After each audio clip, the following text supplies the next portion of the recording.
G20 외교장관 회의에 참석한 강경화 장관이 다음 달 한일 정상회담 개최를 조율하기로 일본 외교장관과 합의했습니다. 강제징용 판결 문제 해결을 위한 협의도 계속하기로 했습니다.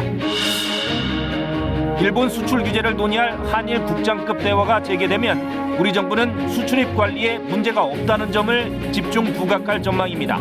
갈등의 근원인 강제징용 문제를 어떻게 풀지도 관심사입니다. 철도노조 파업 이후 첫 주말인 오늘 노사교섭이 시작된 가운데 수험생들의 큰 혼란은 없었습니다. 하지만 화물열차 운행률이 33%에 그쳐 물류 차질 우려가 나옵니다. 홍콩 시위 이후 처음 실시되는 지방선거가 내일 오전 시작됩니다. 범민주파의 우세가 예상되는 가운데 서울 명동에선 홍콩 시위를 지지하는 집회도 열렸습니다.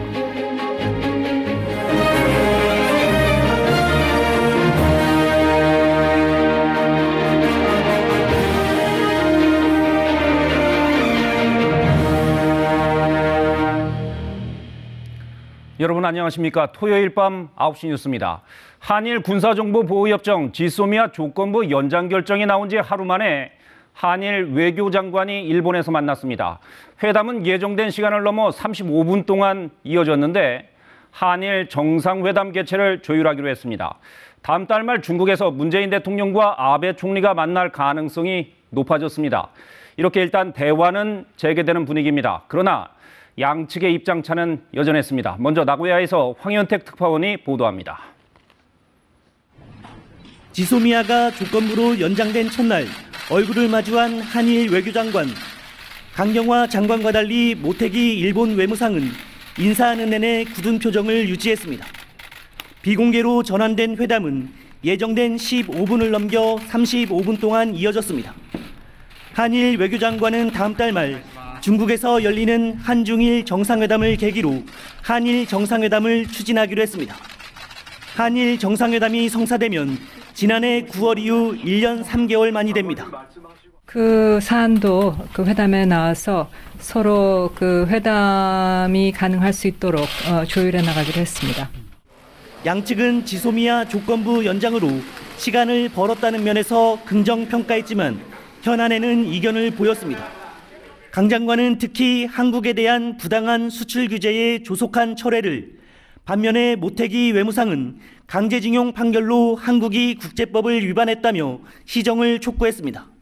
旧朝鮮半島出身労働者問題を中心にしてですね、日韓間の課題について率直な意見交換を行いたいです。 강 장관은 앞서 존 설리번 미 국무부 부장관도 만나 우리 정부의 지소미아 결정 배경 등을 설명했습니다. 한일 정상회담이 성사될 경우 남은 시간은 불과 한 달 남짓입니다.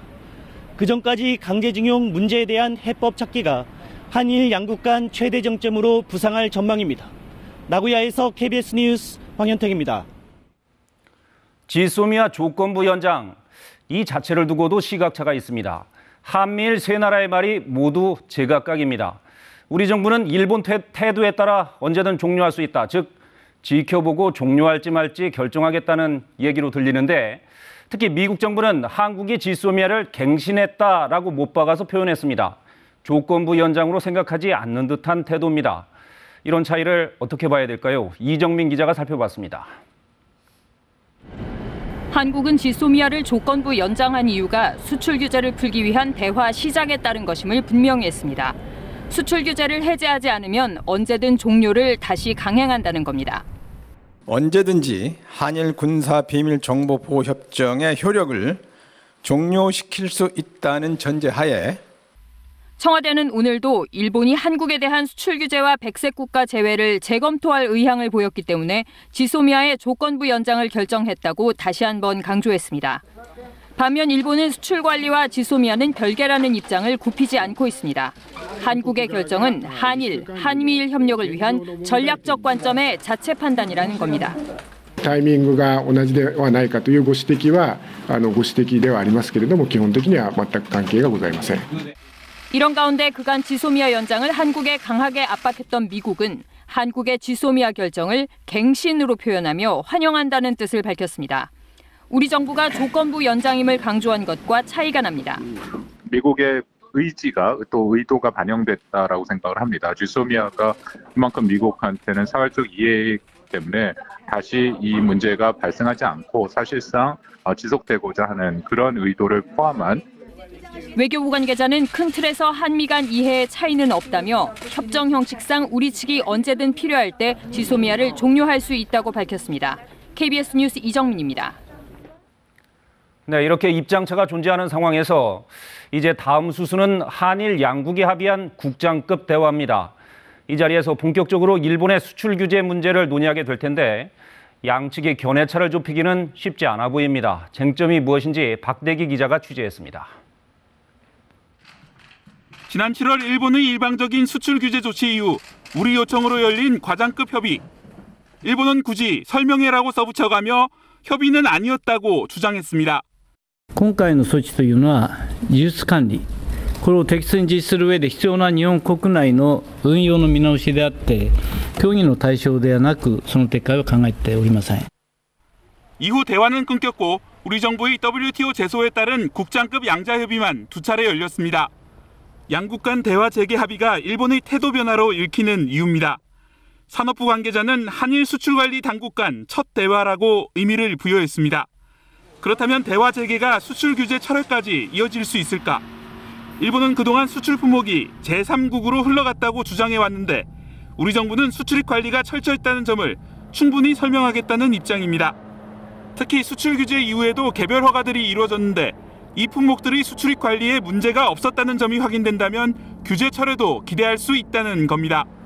백색 국가 제외 조치도 당연히 의제로 올릴 예정입니다.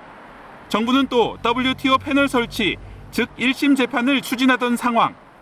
패널 절차로 가는 것이 저희가 생각하기에는 가장 가능성이 높은 옵션이라고. 이 절차는 멈추지만 제소 철회는 아니라고 밝혔습니다. 협의가 결렬되면 언제라도 재판 절차를 시작할 수 있는 카드는 들고 있겠다는 겁니다. KBS 뉴스 박대기입니다. 어제 정부의 발표에선 강제징용 배상 문제는 언급되지 않았습니다. 이번 한일 갈등의 단초가 된 사안이기 때문에 이에 대한 논의도 불가피하겠죠. 해법으로 양국의 기업과 국민들이 함께 배상금을 준비하는 이른바 문의상안이 주목받고 있습니다. 관건은 역시 피해자들이 동의하느냐입니다. 홍성희 기자의 보도입니다. 한국 대법원의 강제징용 배상 판결에 반발해 일본이 내린 한국에 대한 수출 규제, 그리고 이어졌던 한국의 지소미아 종료 결정. 하지만 어제 한국과 일본의 발표에서 강제징용에 대한 내용은 쏙 빠졌습니다. 여전히 갈등의 불씨가 남은 셈입니다. 특히 올 연말 혹은 내년 초로 예정된 한국 내 일본 전범기업 자산 매각이 분수령이 될 전망입니다. 아베 일본 총리도 일본 기업 자산의 강제 매각에 대비한 대응 조치를 검토하고 있다고 밝혀 갈등 재점화를 시사했습니다. 한일 외교당국이 강제징용 문제를 협의하고 있지만 진척은 거의 없는 상태입니다. 이런 가운데 최근 문희상 국회의장이 제안한 1+1+ 알파, 즉 한일 양국 기업의 기금과 양국 국민 성금으로 배상금을 마련하자는 안이 주목받고 있습니다. 판결에 따른 강제가 아닌 자발적 성금이라는 점에서 아베 총리는 물론 일본 내 반응도 나쁘지 않다는 평가입니다. それは兼ねて言ってられるようにちゃんと日韓間の約束を守った範囲のことであれば当然それが進めばいいわけです. 하지만 피해자들이 동의하느냐가 여전히 가장 큰 관건입니다. 사과가 없는 배상은 그건 있을 수가 없는 거죠. 진실한 사과를 했는지 묻고 싶다고. 문 의장이 올해 안에 관련 법안을 발의할 계획인 가운데 강제징용 문제를 해결할 해법이 제대로 마련될지 주목됩니다. KBS 뉴스 홍성입니다. 네, 철도 파업 나흘째입니다. 오늘은 특히 주말인데다 대학 50여 곳의 논술과 면접이 치러져서 걱정이 컸는데요. 일부 불편은 있었지만 큰 혼란은 없었습니다. 코레일과 철도노조는 파업 이후 처음으로 노사교섭을 재개했습니다. 오수호 기자가 보도합니다. 서울에서 대규모 집회를 벌인 철도노조. 사측의 대화에 나설 뜻을 전했습니다. 철도공사가 바로 철도노조와 노사교섭을 속개할 것을 요청하는 바입니다. 코레일도 제안을 수락하면서 오늘 저녁 본 교섭이 재개됐습니다. 인력 충원 등을 놓고 평행선을 달리던 노사가 파업 이후 처음으로 협상 테이블에 앉은 겁니다. 그러나 노조 측은 정부가 나서줄 것을 요청하는 반면 국토부는 여전히 강경한 입장입니다. 한편 파업 나흘째이자 첫 주말인 오늘 50여 개 대학에선 논술과 면접 시험이 치러졌습니다. 열차표를 구하지 못한 수험생들은 차를 타고 미리 와서 시험을 준비했습니다. 매진에서 원래는 기차를 타고 올 생각이었는데 어제 오늘 내일까지 다 매진이라 이제 어저께 좀 늦게 출발했죠. 코레일이 긴급 수송 대책을 준비했지만 다행히 급하게 경찰차를 타고 이동한 학생은 없었습니다. 서울역은 평소 주말보다 한산했지만 일부 나들이 객은 발걸음을 돌려야 했습니다. 놀러 왔다가 집에 내려가려고요. 저번 주에 예매를 했는데 그때는 파업이 아니라서 집에 내려가는 표를 안 샀는데 표가 없어요. 오늘 열차 운행률은 KTX는 68%, 일반 열차는 64%, 화물 열차는 33%로 떨어졌습니다. 운행 차질이 더 커지기 전에 노사 교섭에서 접점을 찾을 수 있을지 관심입니다. KBS 뉴스 오소입니다. 당장 발등에 불이 떨어진 건 사실 여객보다는 화물 열차입니다. 이미 70% 정도가 멈춰서 있는 상태인데요. 파업이 길어질 조짐을 보이고 있어서 시멘트 업계처럼 철도 수송 의존도가 높은 기업들의 우려가 커지고 있습니다. 이슬기 기자입니다. 수도권 철도 물류의 중심지 오봉역입니다. 한 해 컨테이너 39만 개와 425만 톤의 시멘트가 처리되는 곳입니다. 평소 같으면 화물을 실은 열차가 분주하게 움직여야 하지만 파업 이후 한산해졌습니다. 보통 하루 6 열차가 오고 갔지만 지금은 3분의 1 수준으로 줄었습니다. 대체 인력 투입으로 여객 열차는 60에서 80% 수준의 운행률을 유지하고 있지만 화물 열차는 최대 30%대 밑까지 떨어졌습니다. 아무래도 여객 쪽이 우선순위가 있죠. KTX 중심으로. 국민 불편이 당장 그쪽부터 나타나니까요. 화물 열차는 수출입 물량이나 긴급 물량 위주로. 특히 원료 공급부터 제품 출고까지 철도 수송에 의존하는 시멘트 업계는 좌불안석입니다. 평소 시멘트 7,300톤, 하루 열차 140량 분량을 출고하는 한 업체는 화물 열차가 없어 20량밖에 내보내지 못하고 있습니다. 못 나가는 양은 계속 이제 누적되겠죠. 이제 앞으로는 그래도 화차 수급도 안 되니까 상차도 제대로 안 될 수도 있죠. 사이로가 또 그것도 또 한계가 있으니 재고가 줄면은 또 여러분들이 해볼 수가 없어요. 철도 파업이 한 달을 넘어가면 화물 열차의 운송률은 20% 안팎까지 줄어들 수 있습니다. 열차 대신 대형 벌크 차량을 이용할 수도 있지만 운송비가 느는 부담이 있습니다. 2016년 74일간 이어진 철도 파업 당시 시멘트 업계는 수백억 원의 피해를 보기도 했습니다. KBS 뉴스 이슬기입니다. 홍콩 사태 중대 분수령이 될 지방선거가 하루 앞으로 다가왔습니다. 이번 선거 결과를 통해서 홍콩인들의 민심을 확인할 수 있을 텐데요. 홍콩 현재 나가 있는 허효진 기자 연결합니다. 네, 허 기자, 내일 아침부터 선거가 실시되죠. 지금 홍콩 분위기는 어떻습니까? 네, 홍콩 민주화 시위 이후 처음으로 열리는 선거를 앞두고 홍콩은 태풍 전야 같은 밤을 보내고 있습니다. 저는 지금 조던 남쪽 선거구 투표소 앞에 나와 있습니다. 홍콩 선거관리위원회 직원들이 점심시간부터 투표소 현수막을 걸고 준비에 한창이었는데요. 후보들의 막판 유세 현장도 목격할 수 있었습니다. 내일 선거는 오전 7시 반부터 15시간 동안 진행됩니다. 18개 구에서 의원 452명을 선출하는 건데요. 시위대의 지지를 받는 범민주파와 그렇지 못한 친중파의 대결 국면입니다. 이번 선거가 중요한 건 이번에 뽑힌 지방의원들이 홍콩 행정장관 간선 선거인단에 일부 참여한다는 점입니다. 현재 구의원 의석수는 친중파가 70% 가까이 대다수를 차지하고 있습니다. 네, 선거 결과 현지에선 어떻게 예측하고 있나요? 의석수가 많이 바뀔까요? 홍콩 현지 매체들은 범민주파 후보들의 우세를 점치고 있습니다. 6개월째 홍콩 민주화 시위가 사그러들지 않는 데다가 홍콩 경찰의 강경 진압이 오히려 민심을 돌아서게 했다는 건데요. 하지만 홍콩 인구의 40%가 중국 본토나 마카오 등 외지인입니다. 그래서 목소리를 내지 않았던 친중 성향 시민들의 표심이 이번 선거의 변수라고 할 수 있습니다.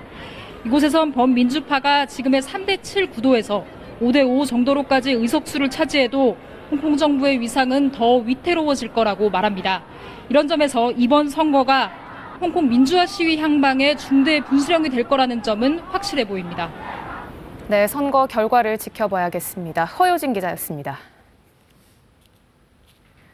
이런 가운데 우리나라에서도 대학생, 청년단체들이 홍콩 시위를 지지하는 집회를 열었습니다.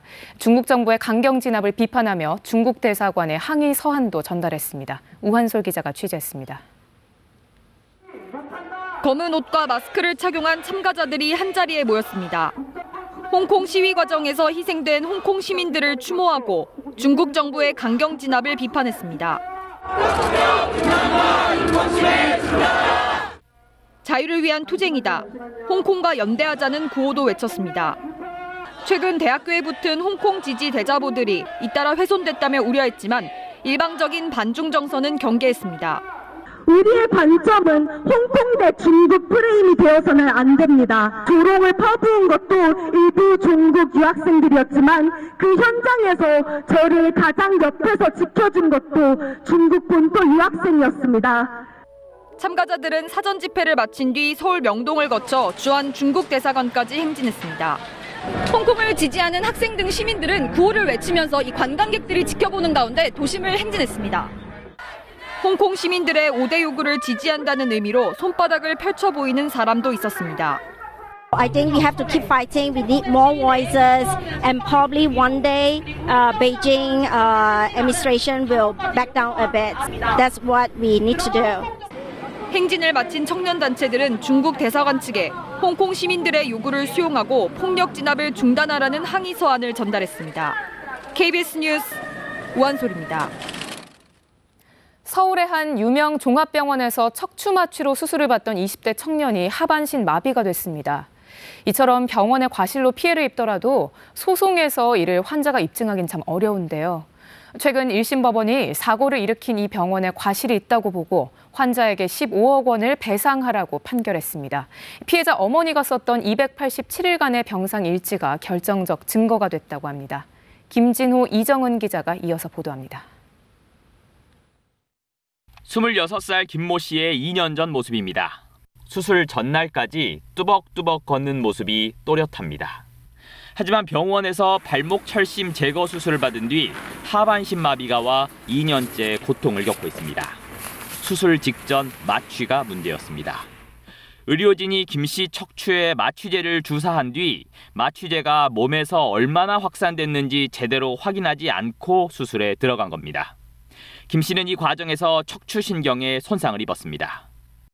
병원 치료 도중 김 씨는 뇌 안에 물이 차는 뇌수두증까지 겪게 돼 생각지도 못했던 뇌수술까지 받아야 했습니다. 하루아침에 하반신 마비가 된 김 씨는 손해배상 소송을 냈고 법원은 병원에 80%의 과실 책임을 물었습니다.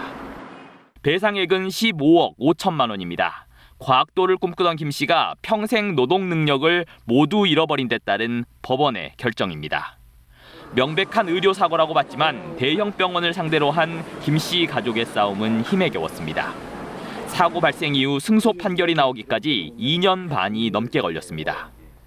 기록 자체를 안 했거나 아니면은 다른 기록을 했거나 이럴 경우에 환자가 이를 입증한다는 건 굉장히 불가능합니다. 상당히 전향적으로 환자 보호적인 측면에서 판결 선고를 한 것으로 보여져요. 강남 세브란스 병원 측은 의료진의 과실 여부에 대한 법리적 판단을 항소심에서 더 다툴 예정이라고 밝혔습니다. KBS 뉴스 김진호입니다. 다시 서지 못하게 된 아들을 위해 방에는 휠체어가, 보조기구는 거실로 들어왔습니다.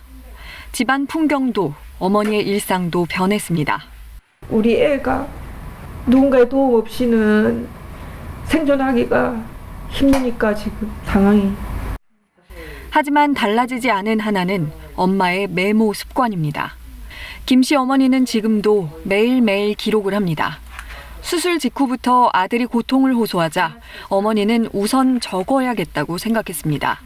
그렇게 써내려간 기록이 287일 동안 쌓였습니다. 병원 기록지에는 없었지만 아들의 증상을 적은 어머니의 상세한 일지는 소송의 보탬이 됐습니다.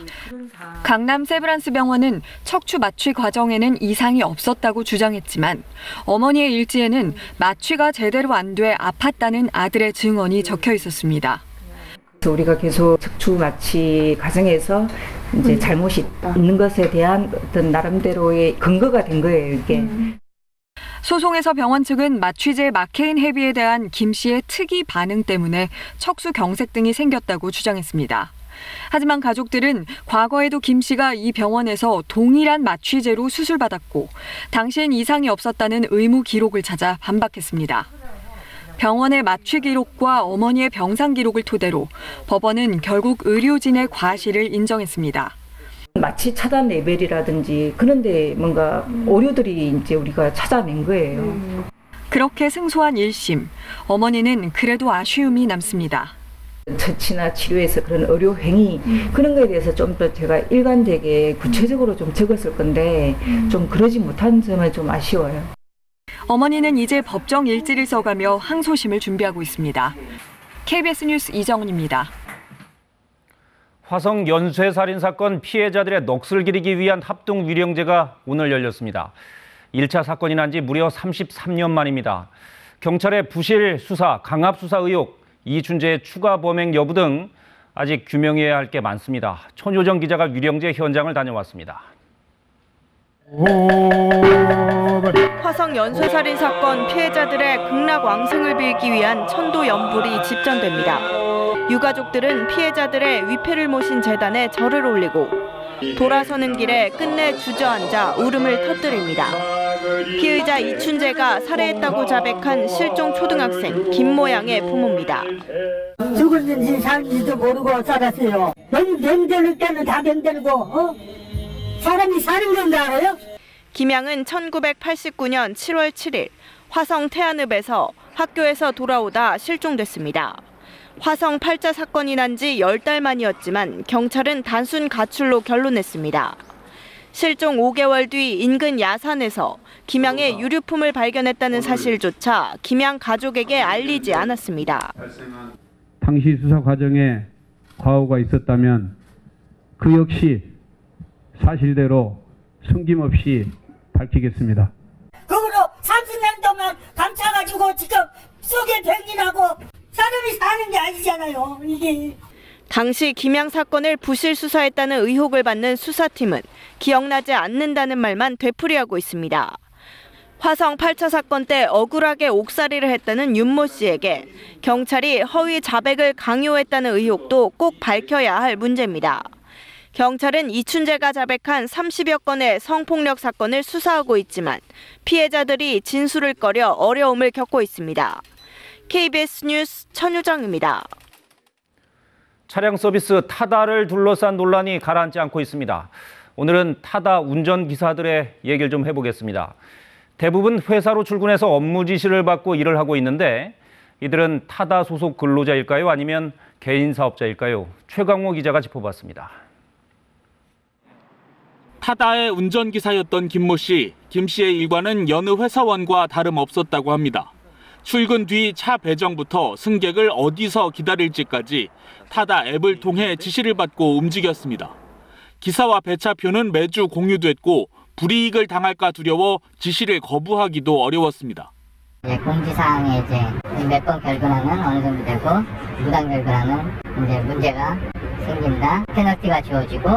그러다 어느 날 차량 감축을 이유로 일자리를 잃었습니다. 7월 이제 9일날 이제 감차하면서 해고라는 걸 공표하죠. 이게 무슨 문제가 있는 것 같다고. 김 씨는 동료 기사와 함께 곧바로 노동위원회에 부당해고를 당했다며 구제 신청을 냈습니다. 계약상 개인 사업자였지만 실제로는 타다의 직원처럼 일해왔다는 겁니다. 최근 검찰도 타다를 기소하면서 타다 측이 기사들의 출퇴근 시간 등과 차량, 대기 지역 등을 직접 관리했다고 명시했습니다. 앞서 배달 대행업체 요기요의 배달원 5명이 최초로 근로자 지위를 인정받기도 했습니다. 오늘은 꼭 출근해야 된다. 사고로 다쳐도 나와서 이제 일할 수 있냐. 내가 개인 사업자가 아니고 거의 노동자구나. 스마트폰 앱 등으로 노동력을 거래하는 이른바 플랫폼 노동이 급증하는 상황. 변화하는 산업과 고용 구조와 달리 법제도는 이걸 따라가지 못하거든요. 이걸 지체된 현상이라고 이야기할 수 있고 산업 구조에 따라가는 법제도가 논의가 돼야 되고 특히 고용보험 적용 등 사회 안전망 확대부터 적극적인 논의를 시작해야 한다는 지적입니다. KBS 뉴스 최강호입니다. 제주 착위도 해상에서 화재로 침몰한 대성호의 선미가 인양됐습니다. 사고 닷새 만에 화재 원인을 찾기 위한 감식 작업이 시작됐습니다. 그러나 실종자들은 오늘도 발견되지 않았습니다. 안서연 기자입니다. 대성호 선미를 실은 바지선이 제주 화순항에 도착합니다. 불에 타 두동강이 난 대성호 일부가 닷새 만에 검게 탄 모습으로 육상으로 모습을 드러냈습니다.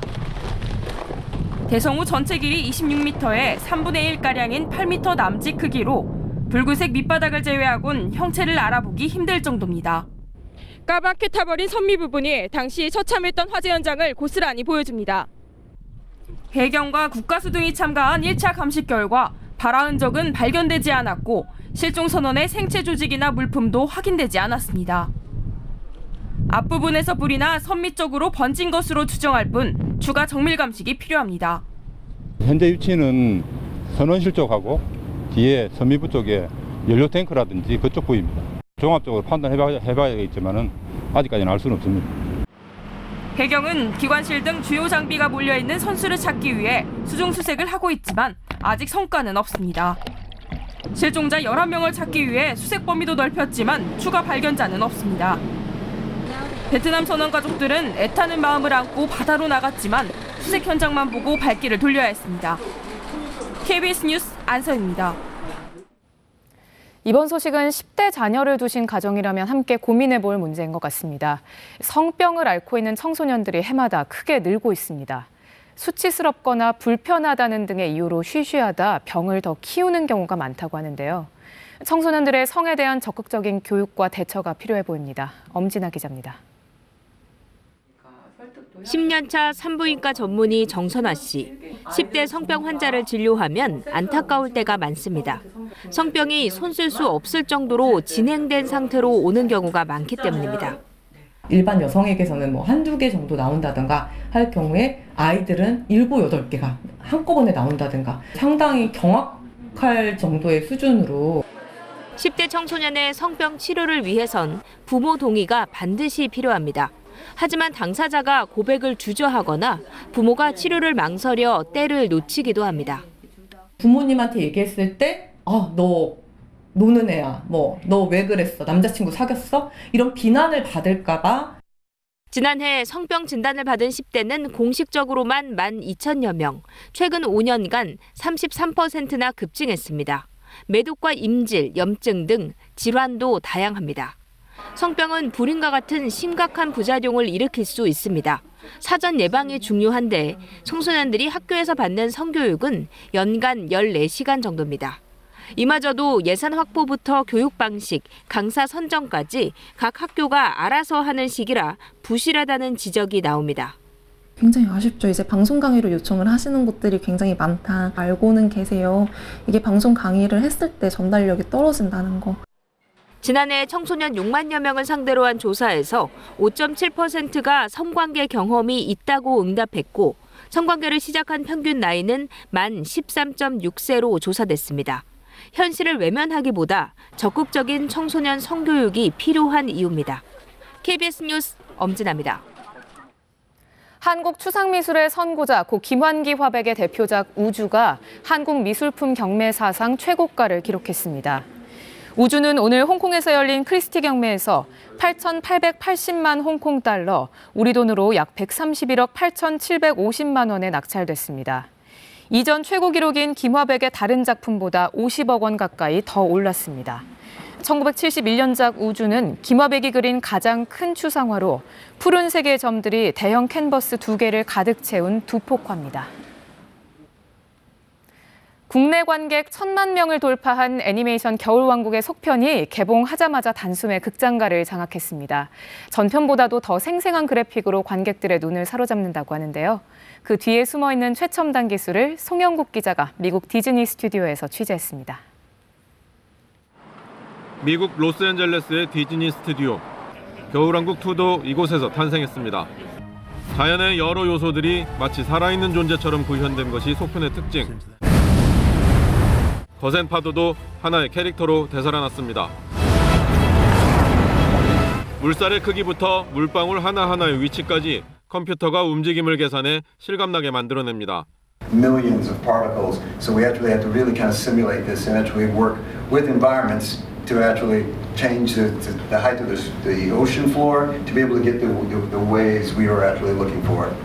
순간순간 변하는 표정과 몸짓에는 일일이 숨결을 불어넣고 미리 제작해놓은 풍부한 표정 데이터베이스에 얼굴 근육을 조정하는 소프트웨어가 더해져 인물 특유의 표정을 만들어냅니다.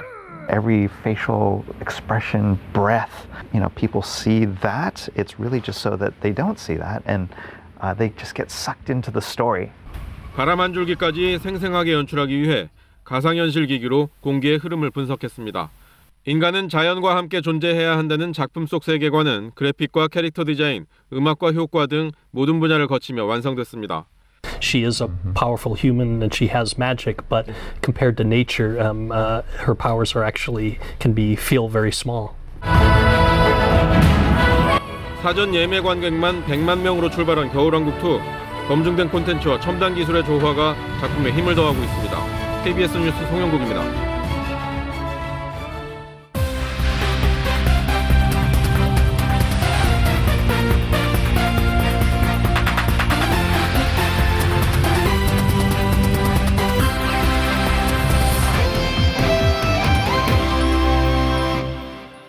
스포츠 뉴스입니다. 프로축구 1위 울산이 2위 전북과 비겨 우승을 확정짓지 못했습니다. 두 팀의 우승 경쟁은 최종전에서 판가름 납니다. 한무림 기자입니다. 우승컵의 향방이 결정될 1위 울산과 2위 전북의 현대가 더비. 경기 전 양팀 팬들의 응원전도 뜨거웠습니다. 14년 만에 우승 꼭 할 거라고 믿습니다. 울산현대 화이팅! 자, 오늘은 전북이 꼭 이길 겁니다. 전북 화이팅! 주도권은 추격자 전북이 잡았습니다. 전북은 후반 4분 김진수의 환상적인 선제골로 앞서 나갔습니다. 로페즈가 띄워준 공을 중거리 발리슛으로 연결했습니다. 그러나 울산도 리그 1위 팀다운 저력을 발휘했습니다. 불투이스가 후반 26분 헤딩슛으로 동점골을 터뜨렸습니다. K리그 데뷔골이 팀을 위기에서 구한 천금 같은 골이 됐습니다. 1대1로 비긴 울산은 우승을 확정짓지 못했지만 전북과 여전히 승점 3점차 선두를 지켰습니다. 사실상의 결승전다운 멋진 명승부였습니다. 우승에 유리한 고지를 잠한 울산은 포항과의 최종전에서 비기기만 해도 우승을 확정짓습니다. I feel very good. I hope, of course, that we can be the champion today. Next week we will decide who's the champion. 4위 대구는 강원을 꺾고 포항에 진 3위 서울을 승점 1점 차로 따라붙었습니다. 아시아 챔피언스 리그 출전권이 주어지는 3위도 최종전에서 결정됩니다. KBS 뉴스 한무림입니다. 프로농구에서 부상병동 DB가 3연승을 달렸습니다. 신인 김훈이 깜짝 활약했습니다. 강재훈 기자입니다. 2쿼터 시작과 함께 삼성 이관희가 석점포로 동점을 만듭니다. 팽팽한 승부 속에 DB는 신인 김훈의 활약으로 주도권을 잡았습니다. 2쿼터 3번의 석점슛 시도가 모두 림에 정확하게 꽂혔습니다. 기세가 오른 김훈은 속공 득점까지 선보였습니다. 3쿼터 외국인 선수 그린의 연이은 석점포도 김훈을 자극하기에 충분했습니다. 김훈은 10점 차로 쫓긴 4쿼터 결정적인 석점포로 승부의 쐐기를 박았습니다. 석점슛 5개 포함 혼자 17득점을 올린 김훈의 활약 속에 DB는 3연승을 달렸습니다. 일반인 참가자 자격으로 신인 드래프트에서 지명된 김훈은 윤호영과 허웅, 김민구 등 주축 선수들이 대거 부상으로 빠진 DB의 새로운 희망으로 떠올랐습니다. 오늘 경기 이렇게 잘했다고 안주하지 않고 좀 더 제가 프로에서 정말 유명세를 떨칠 수 있는 그런 한 방에 있는 그런 슈터가 되겠습니다. 삼성은 이관희가 22득점을 올렸지만 2연패에 빠지며 5할 승률도 무너졌습니다. KBS 뉴스 강재훈입니다. 프로배구에선 선두 대한항공이 KB손해보험을 10연패에 빠뜨리며 7연승을 질주했습니다. 이성훈 기자입니다. 선두와 꼴찌팀의 대결. 선두 대한항공은 비에나와 정지석이 좌우에서 공격을 주도하며 일찌감치 기세를 올렸습니다. 위력적인 좌우 쌍포에 센터의 속공도 최하위 KB손해보험을 괴롭혔습니다. 센터 진상원은 유강호의 빠른 토스를 속공으로 연결하며 상대 수비를 흔들었습니다. 두 세트를 가볍게 따낸 대한항공. 3세트에서 잠시 역전을 허용했지만 해결사 정지석이 마무리했습니다. 정지석은 추격 의지를 꺾는 블로킹에 이어 마지막 점수까지 책임지며 7연승을 안겼습니다. 대한항공은 KB손해보험을 팀 최다 타이인 10연패에 빠뜨렸습니다. 마지막 집중력에서 차이가 났던 것 같고요. 네, 거기서 버텼던 게 좋은 결과가 있었던 것 같습니다. 네. 여자부에선 도로공사가 IBK 기업은행을 3대1로 꺾고 6연패에서 탈출했습니다. KBS 뉴스 이성훈입니다. 김세영이 LPGA 투어 시즌 최종전인 투어 챔피언십에서 이틀 연속 단독 선두를 달리며 통산 10승 달성의 가능성을 높였습니다. 2라운드를 선두로 출발한 김세영. 7번 홀에서 정교한 아이언샷으로 버디를 만들어냅니다. 13번 홀에서 쉽지 않은 거리의 버디를 잡아내는 등 버디 6개와 보기 1개로 5타를 줄였는데요. 중간 합계 12언더파로 이틀 연속 2타차 단독 선두를 달리며 한국 선수 4번째로 통산 10회 우승의 기회를 잡았습니다. 전관왕에 도전 중인 고진영은 4언더파 공동 23위를 기록해 상금왕 타이틀을 위해서는 순위를 더 끌어올려야 합니다. 프랑스 프로축구입니다. 전반 17분 이카르디가 선제골을 터뜨리면서 파리 생제르맹이 앞서갑니다. 전반 31분엔 디마리아가 해결사로 나서서 감각적인 왼발 슛을 성공시켰습니다. 골문 앞에서의 침착한 마무리가 돋보였습니다. 파리 생제르맹은 리를 2대0으로 물리치고 리그 선두를 질주했습니다. 스페인의 루차 카나리아 선수인 아요세가 천하장사 씨름대회에서 세계 특별장사부 타이틀을 획득했습니다. 외국인 선수들이 출전하는 세계 특별장사부 결승전. 스페인의 아요세가 첫째 판에서 러시아의 아이든을 상대로 들배지기에 이은 밀어치기 기술을 성공시킵니다. 비디오 판독으로도 아요세의 첫째 판 승리가 확정됩니다. 아요세는 두 번째 판에서 경고를 당한 아이든을 물리치고 대회에 장사복을 입는 데 성공했습니다.